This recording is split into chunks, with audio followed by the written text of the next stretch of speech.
The Life Divine by Aurobindo.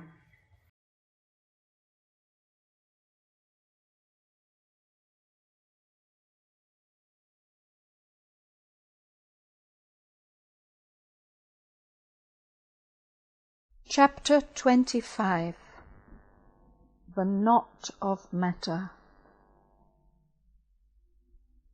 I cannot travel to the truth of the luminous Lord by force or by the duality. Who are they that protect the foundation of the falsehood? Who are the guardians of the unreal word?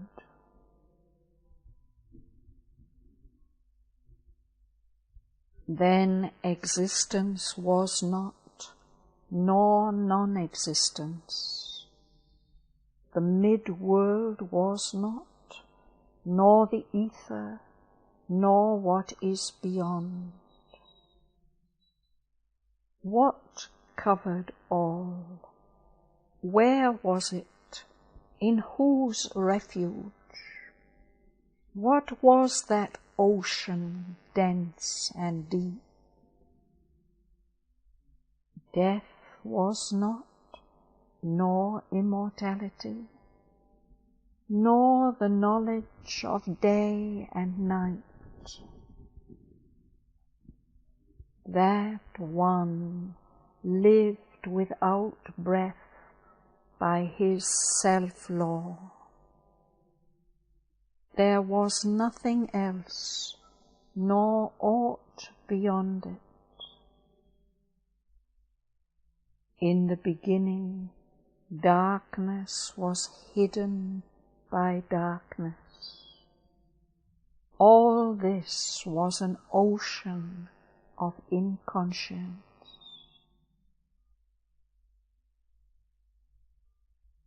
When universal being was concealed by fragmentation, then by the greatness of its energy, that one was born.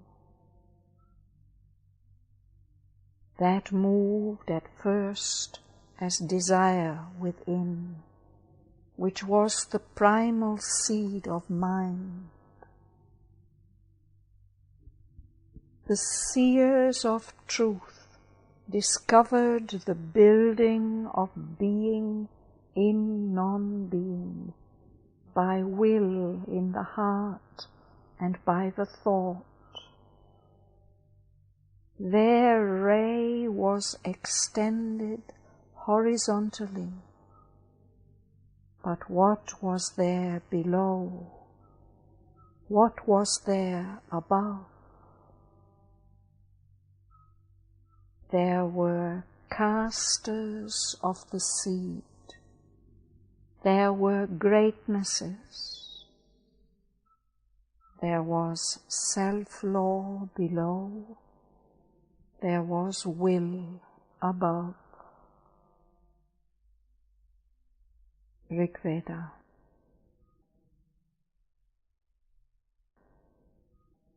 If then the conclusion at which we have arrived is correct, and there is no other possible on the data upon which we are working, the sharp division which practical experience and long habit of mind have created between spirit and matter has no longer any fundamental reality. The world is a differentiated unity, a manifold oneness, not a constant attempt at compromise between eternal dissonances, not an everlasting struggle between irreconcilable opposites. An inalienable oneness, generating infinite variety is its foundation and beginning. A constant reconciliation behind apparent division and struggle, combining all possible disparates for vast ends in a secret consciousness and will which is ever one and master of all its own complex action, appears to be its real character in the middle. We must assume, therefore, that a fulfillment of the emerging will and consciousness and a triumphant harmony must be its conclusion. Substance is the form of itself on which it works, and of that substance, if matter is one end, spirit is the other. The two are one. Spirit is the soul and reality of that which we sense as matter. Matter is a form and body of that which we realize as spirit. Certainly there is a vast practical difference, and on that difference the whole indivisible series and ever-ascending degrees of the world existence are founded. Substance, we have said, is conscious existence presenting itself to the sense as object, so that on the basis of whatever sense relation is established, the work of world formation and cosmic progression may proceed. But there need not be only one basis, only one fundamental principle of relation, immutably created between sense and substance. On the contrary, there is an ascending and developing series. We are aware of another substance in which pure mind works as its natural medium, and which is far subtler, more flexible, more plastic than anything that our physical sense can conceive of as matter. We can speak of a substance of mind because we become aware of a subtler medium in which forms arise and action takes place. We can speak also of a substance of pure dynamic life energy, other than the subtlest forms of material substance and its physically sensible force currents. Spirit itself is pure substance of being, presenting itself as an object, no longer to physical, vital, or mental sense, but to a light of a pure spiritual perceptive knowledge, in which the subject becomes its own object. That is to say, in which the timeless and spaceless is aware of itself in a pure spiritually self-conceptive self-extension as the basis and primal material of all existence. Beyond this foundation is the disappearance of all conscious differentiation between subject and object in an absolute identity. And there we can no longer speak of substance. Therefore, it is a purely conceptive, a spiritually, not a mentally conceptive difference, ending in a practical distinction, which creates the series, descending from spirit through mind to matter, and ascending again from matter through mind to spirit. But the real oneness is never abrogated. And when we get back to the original and integral view of things, we see that it is never even truly diminished or impaired, not even in the grossest densities of matter. Brahman is not only the cause and supporting power and indwelling principle of the universe. He is also its material and its sole material. Matter also is Brahman, and it is nothing other than or different from Brahman. If indeed matter were cut off from spirit, this would not be so. But it is, as we have seen, only a final form and objective aspect of the divine existence, with all of God ever present in it and behind it. As this apparently brute and inert matter is everywhere and always instinct with a mighty dynamic force of life,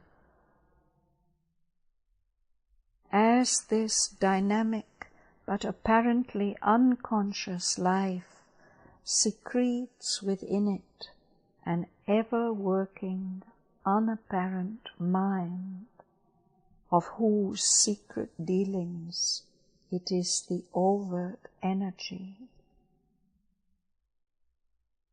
As this ignorant, unillumined and groping mind in the living body is supported and sovereignly guided by its own real self, the supermind, which is there equally in unmentalized matter.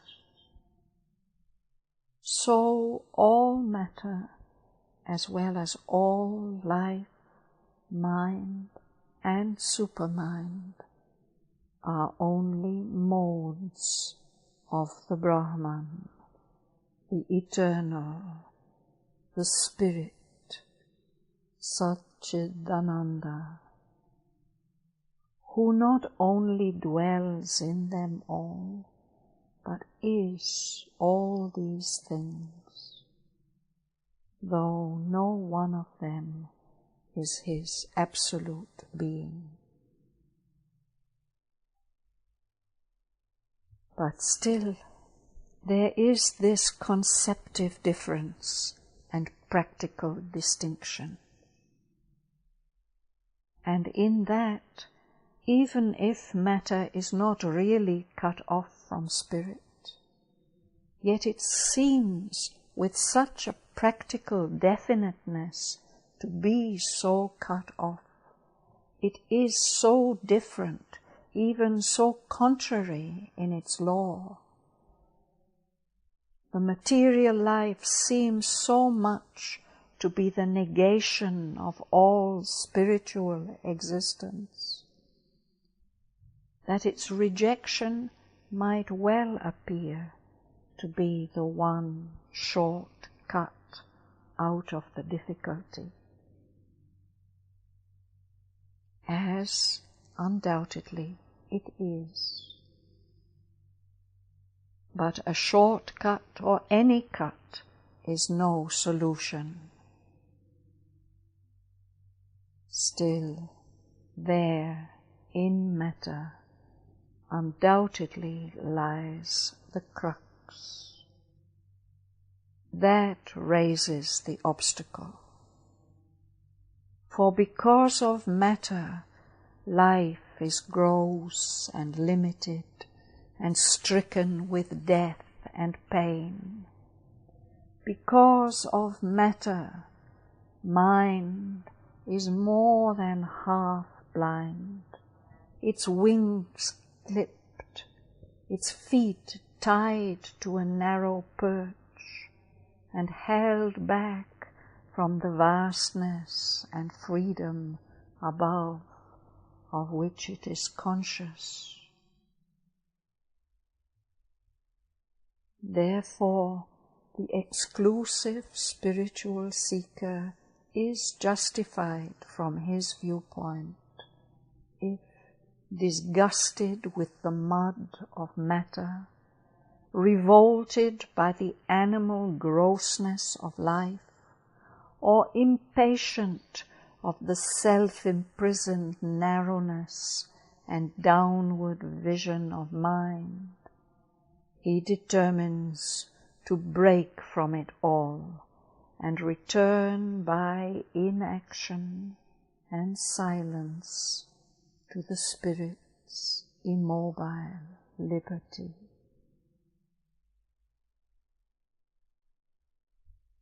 But that is not the sole viewpoint, nor because it has been sublimely held or glorified by shining and golden examples, need we consider it the integral and ultimate wisdom.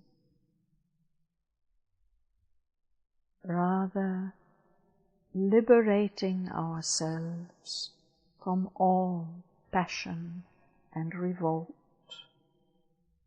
let us see what this divine order of the universe means. And as for this great knot and tangle of matter denying the Spirit, let us seek to find out and separate its strands, so as to loosen it by a solution, and not cut through it by a violence. We must state the difficulty, the opposition first, entirely, trenchantly, with exaggeration if need be, rather than with diminution, and then look for the issue.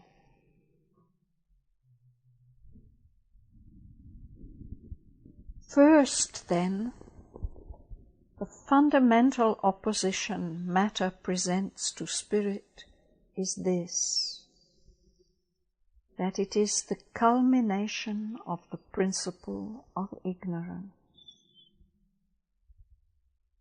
Here, consciousness has lost and forgotten itself in a form of its works, as a man might forget in extreme absorption not only who he is, but that he is at all, and become momentarily only the work that is being done and the force that is doing it. The Spirit, self-luminous, infinitely aware of itself behind all workings of force, and their master, seems here to have disappeared and not to be at all.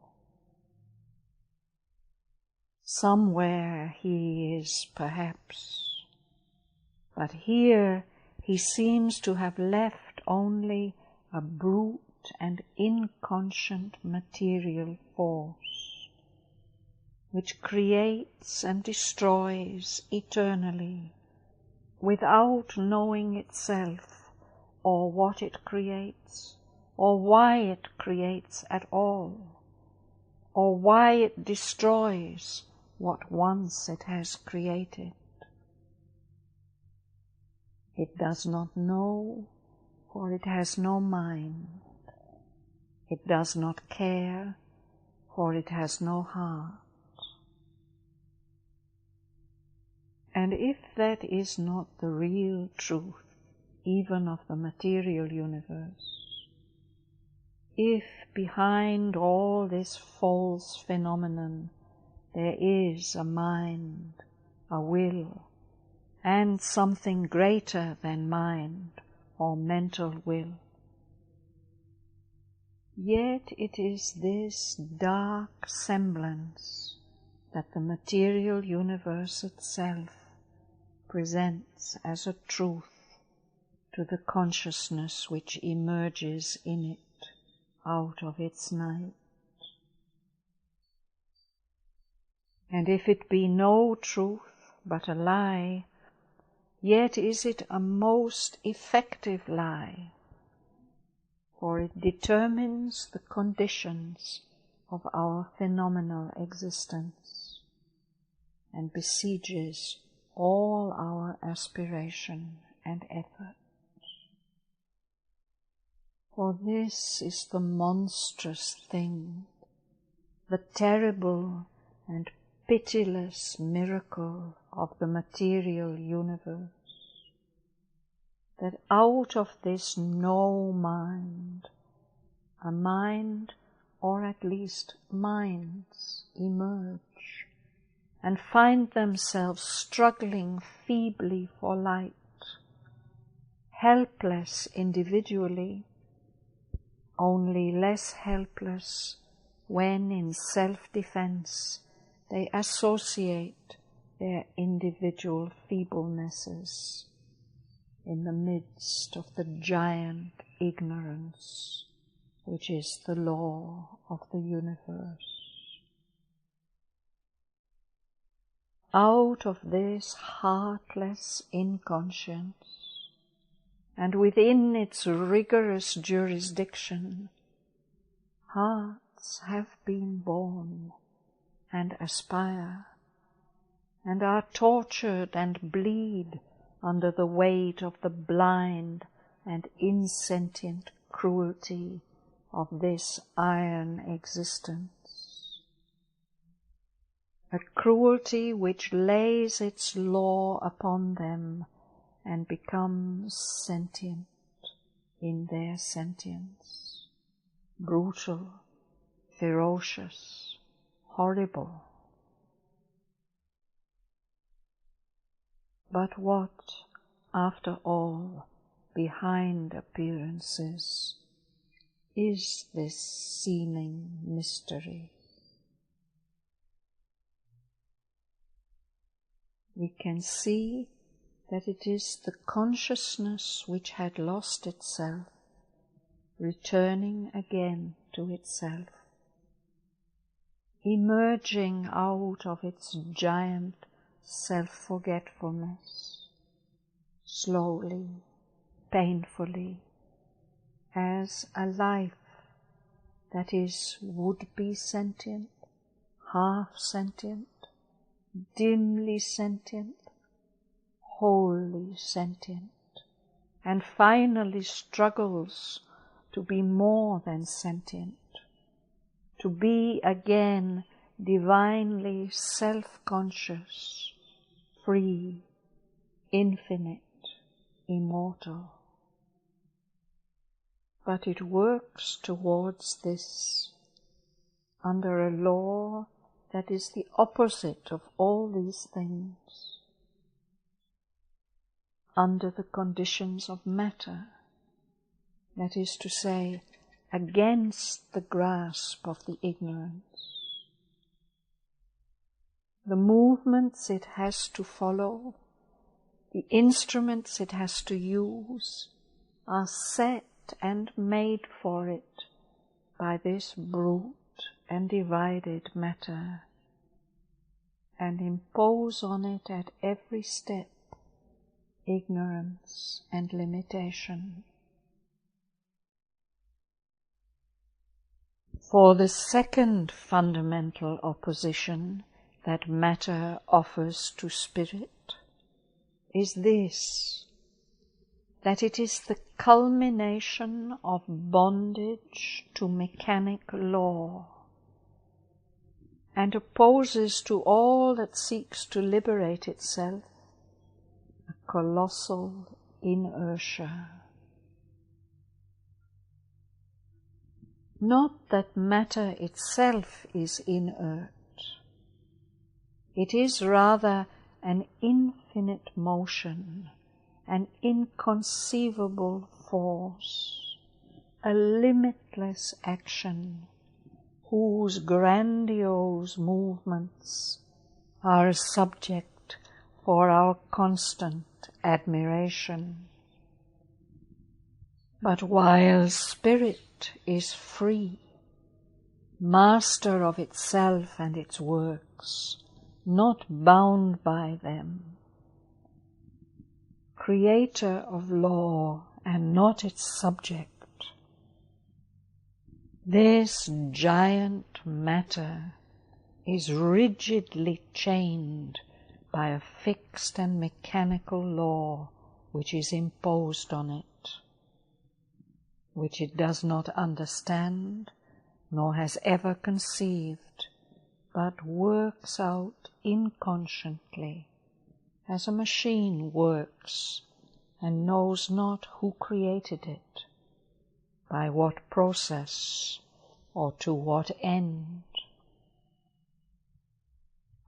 And when life awakes and seeks to impose itself on physical form and material force, and to use all things at its own will and for its own need, when mind awakes and seeks to know the who, the why, the how of itself and all things, and above all to use its knowledge for the imposition of its own freer law and self-guided action upon things. Material nature seems to yield, even to approve and aid, though after a struggle, reluctantly, and only up to a certain point. But beyond that point, it presents an obstinate inertia, obstruction, negation, and even persuades life and mind that they cannot go further, cannot pursue to the end their partial victory. Life strives to enlarge and prolong itself, and succeeds. But when it seeks utter wideness and immortality, it meets the iron obstruction of matter and finds itself bound to narrowness and death.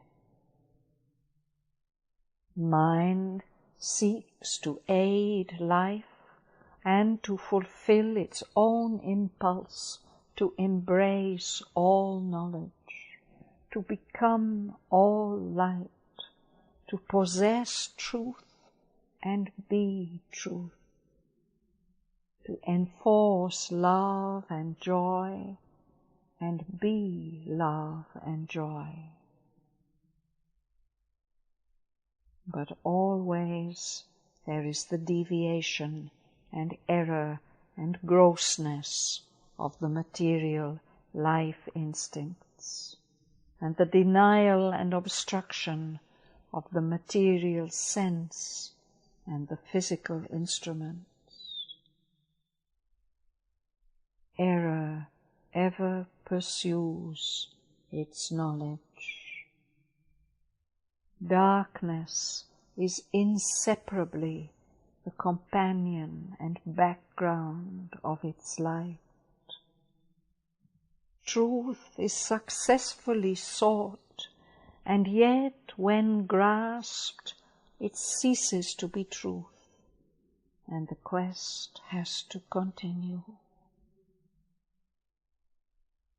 Love is there, but it cannot satisfy itself.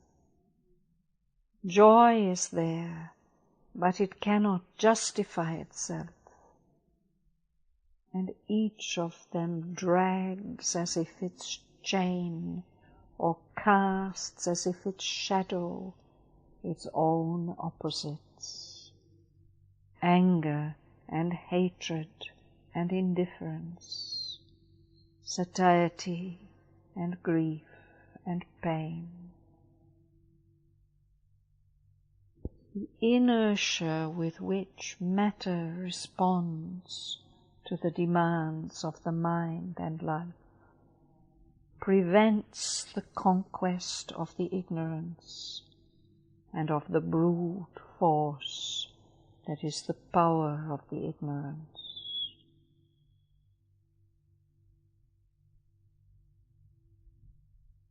And when we seek to know why this is so, we see that the success of this inertia and obstruction is due to a third power of matter.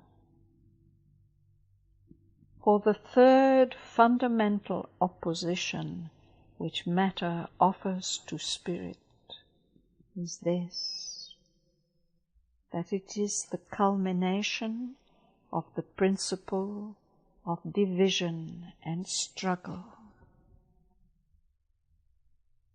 Indivisible indeed in reality, divisibility is its whole basis of action, from which it seems forbidden ever to depart.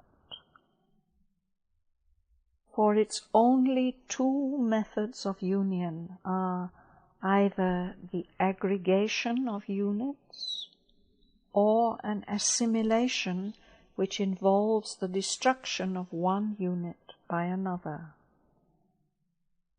And both of these methods of union are a confession of eternal division, since even the first associates rather than unifies, and by its very principle admits the constant possibility and therefore the ultimate necessity of dissociation, of dissolution.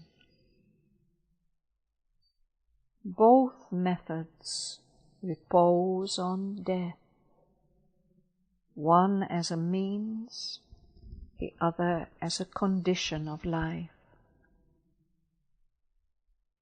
And both presuppose as the condition of world existence a constant struggle of the divided units with each other, each striving to maintain itself, to maintain its associations, to compel or destroy what resists it, to gather in and devour others as its food, but itself moved to revolt against and flee from compulsion, destruction, and assimilation by devouring.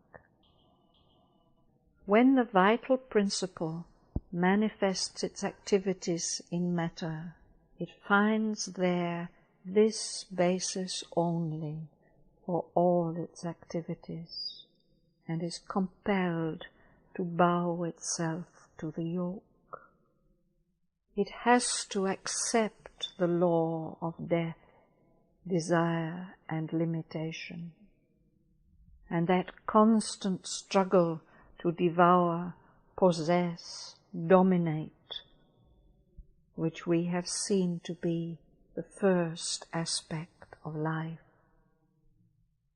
And when the mental principle manifests in matter, it has to accept from the mold and material in which it works the same principle of limitation, of seeking without secure finding, the same constant association and dissociation of its gains and of the constituents of its works. So that the knowledge gained by man, the mental being, seems never to be final or free from doubt and denial. And all his labor seems condemned to move in a rhythm of action and reaction, and of making and unmaking, in cycles of creation and brief preservation and long destruction, with no certain and assured progress. Especially and most fatally, the ignorance, inertia, and division of matter impose on the vital and mental existence emerging in it the law of pain and suffering, and the unrest of dissatisfaction with its status of division, inertia, and ignorance. Ignorance would indeed bring no pain of dissatisfaction if the mental consciousness were entirely ignorant, if it could halt satisfied in some shell of custom, unaware of its own ignorance, or of the infinite ocean of consciousness and knowledge by which it lives surrounded. But precisely it is to this that the emerging consciousness in matter awakes. First, to its ignorance of the world in which it lives, and which it has to know and master in order to be happy. Secondly, to the ultimate barrenness and limitation of this knowledge, to the meagerness and insecurity of the power and happiness it brings, and to the awareness of an infinite consciousness, knowledge, true being, in which alone is to be found a victorious and infinite happiness. Nor would the obstruction of inertia bring with it unrest and dissatisfaction if the vital sentience emerging in matter were entirely inert, if it were kept satisfied with its own half-conscient limited existence, unaware of the infinite power and immortal existence in which it lives as part of and yet separated from it. Or if it had nothing within driving it towards the effort really to participate in that infinity and immortality. But this is precisely what all life is driven to feel and seek from the first. Its insecurity and the need and struggle for persistence, for self-preservation. It awakes in the end to the limitation of its existence, and it begins to feel the impulsion towards largeness and persistence, towards the infinite and the eternal.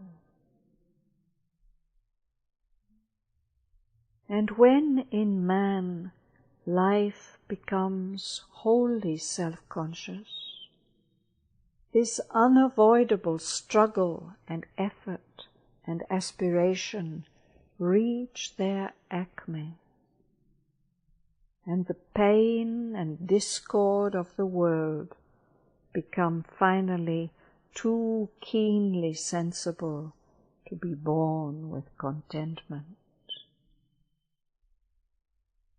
Man may for a long time quiet himself by seeking to be satisfied with his limitations, or confining his struggle to such mastery as he can gain over this material world he inhabits, some mental and physical triumph of his progressive knowledge over its inconscient fixities, of his small, concentrated, conscious will and power over its inertly driven, monstrous forces.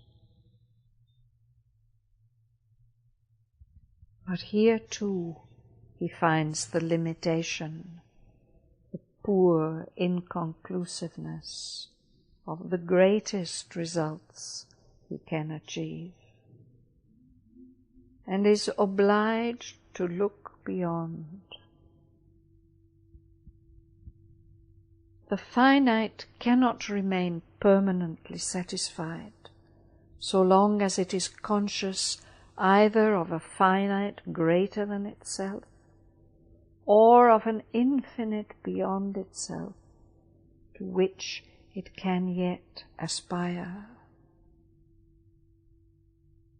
And if the finite could be so satisfied, yet the apparently finite being who feels himself to be really an infinite, or feels merely the presence or the impulse and stirring of an infinite within, can never be satisfied till these two are reconciled, till that is possessed by him and he is possessed by it in whatever degree or manner. Man is such a finite-seeming infinity, and cannot fail to arrive at a seeking after the infinite.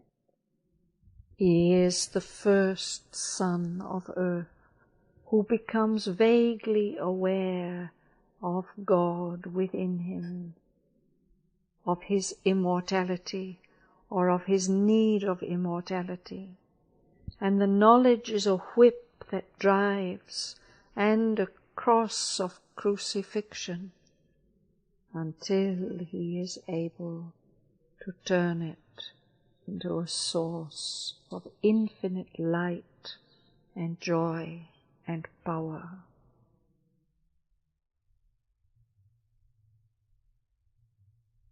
This progressive development, this growing manifestation of the divine consciousness and force, knowledge and will that had lost itself in the ignorance and inertia of matter, might well be a happy efflorescence, proceeding from joy to greater and at last to infinite joy, if it were not for the principle of rigid division from which matter has started.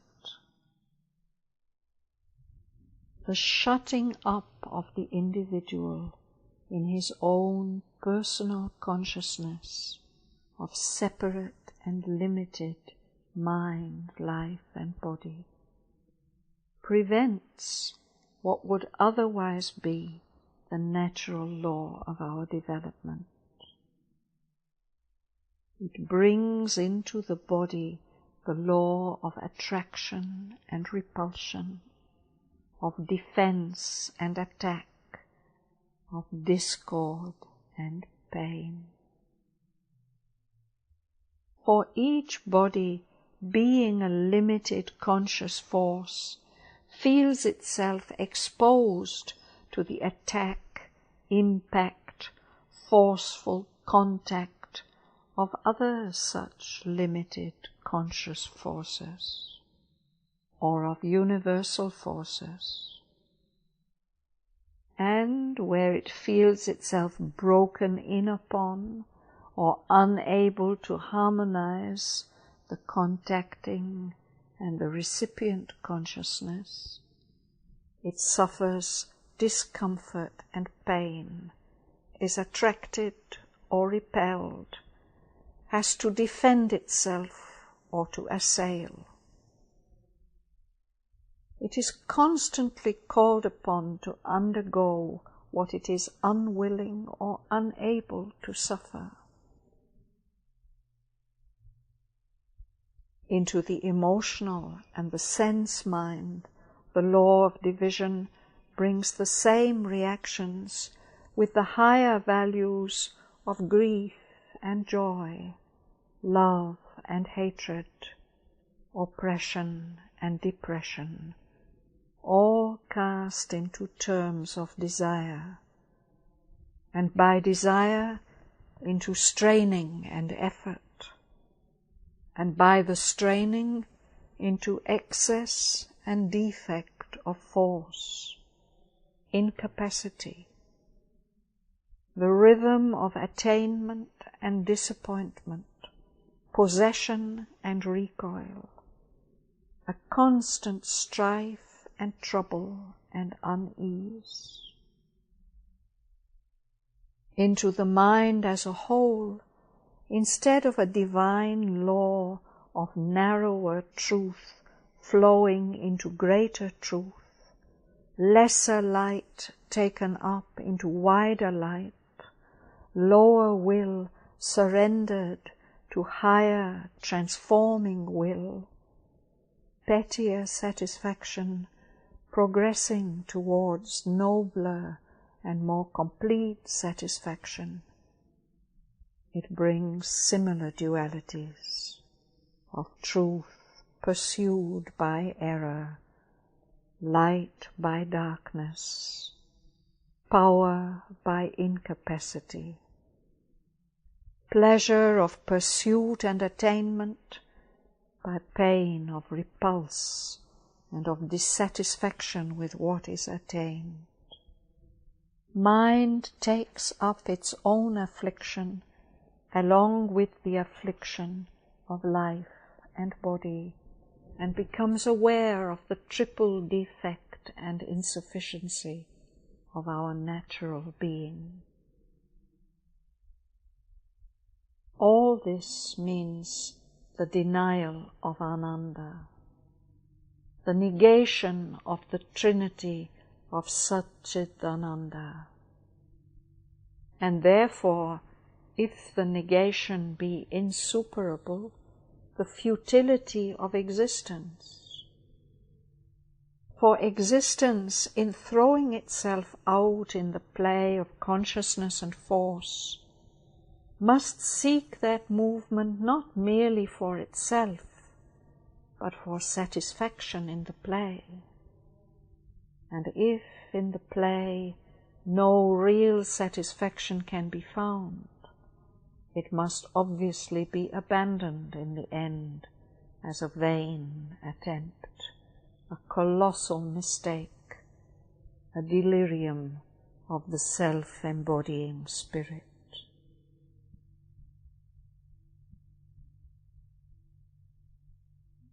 This is the whole basis of the pessimist theory of the world.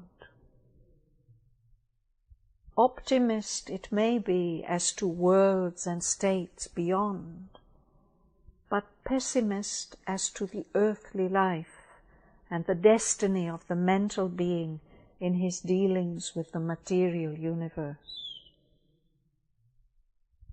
For it affirms that since the very nature of material existence is division, and the very seed of embodied mind is self-limitation, ignorance, and egoism, to seek satisfaction of the spirit upon earth, or to seek an issue and divine purpose and culmination for the world play, is a vanity and delusion. Only in a heaven of the spirit, and not in the world,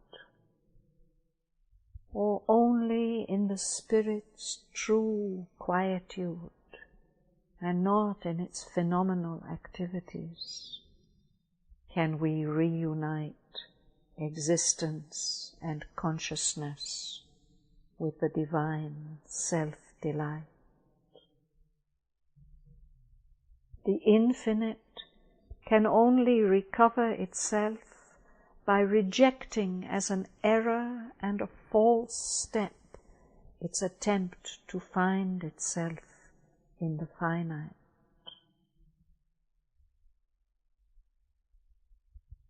Nor can the emergence of mental consciousness in the material universe bring with it any promise of a divine fulfillment.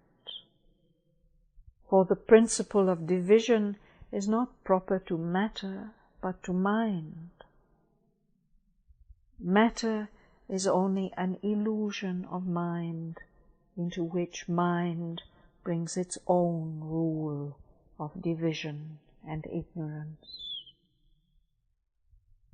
Therefore, within this illusion, mind can only find itself.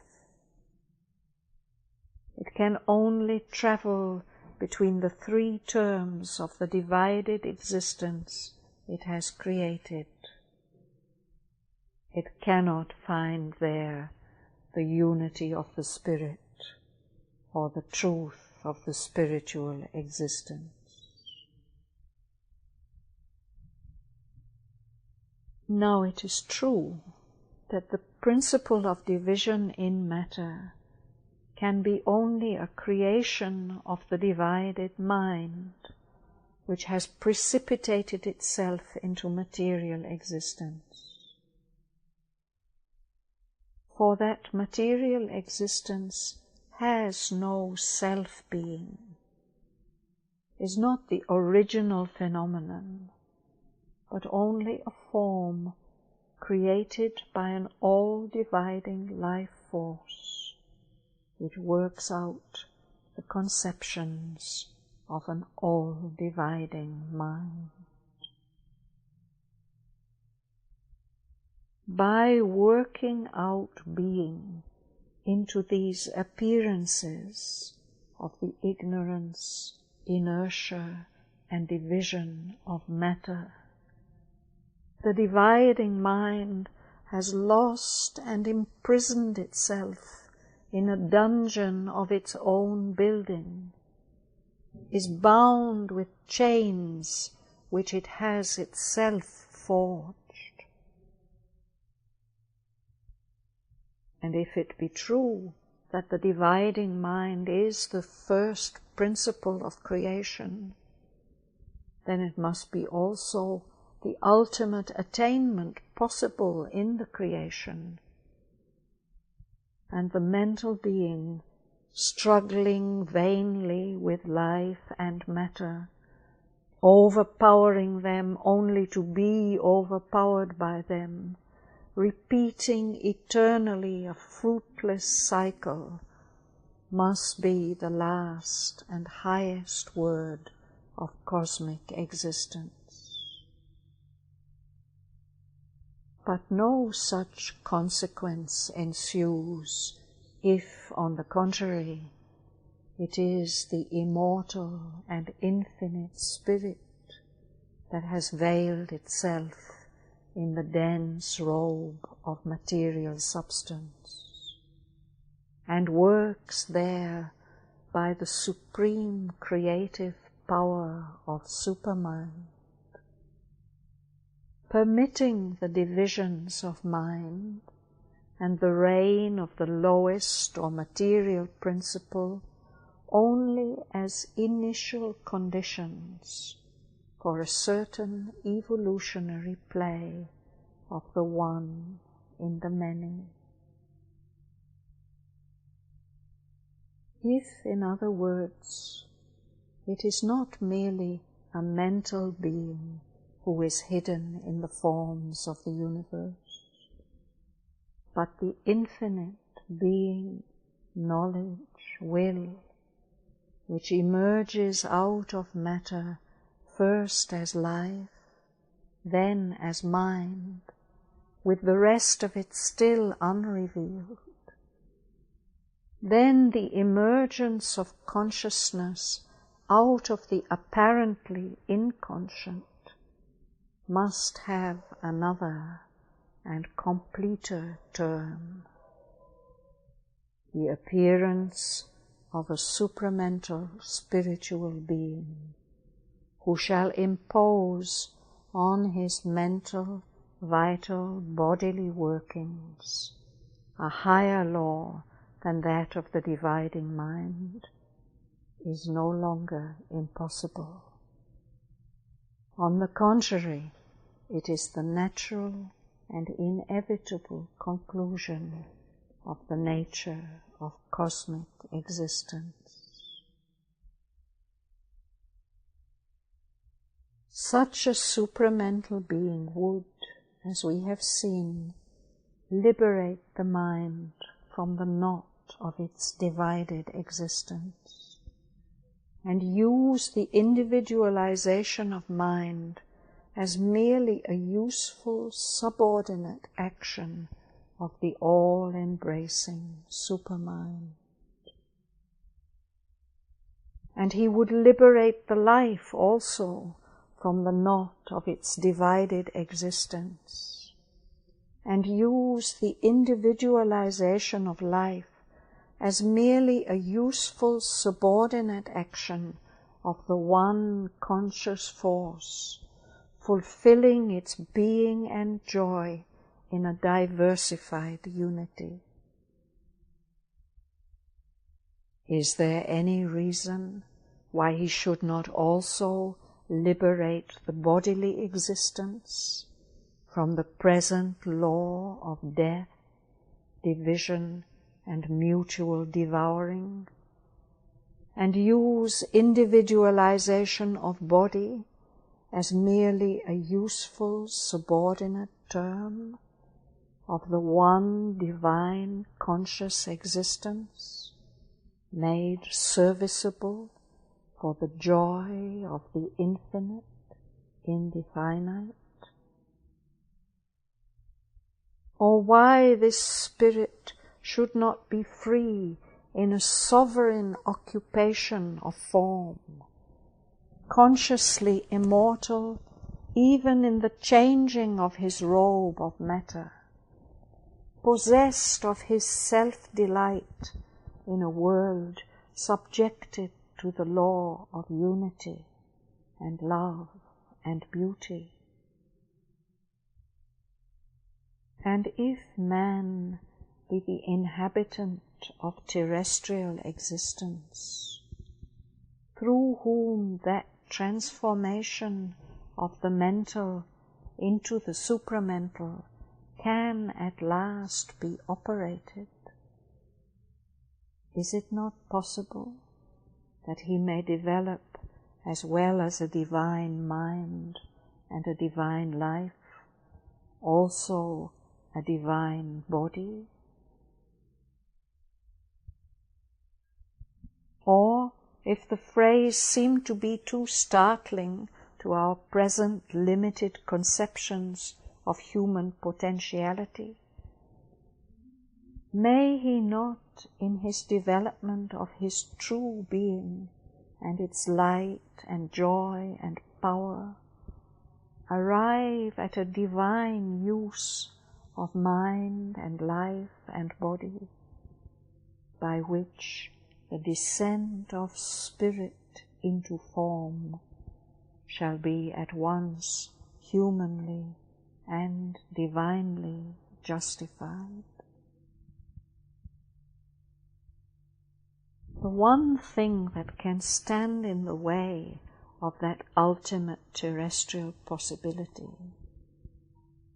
is if our present view of matter and its laws represent the only possible relation between sense and substance, between the divine as knower and the divine as object,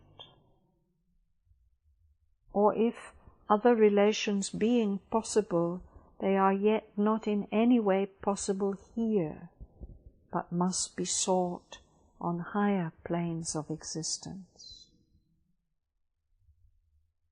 In that case, it is in heavens beyond that we must seek our entire divine fulfillment, as the religions assert.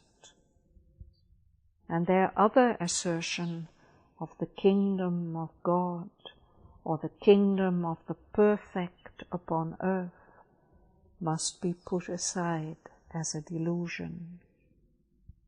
Here we can only pursue or attain an internal preparation or victory, and having liberated the mind and life and soul within, must turn from the unconquered and unconquerable material principle, from an unregenerated and intractable earth, to find elsewhere our divine substance.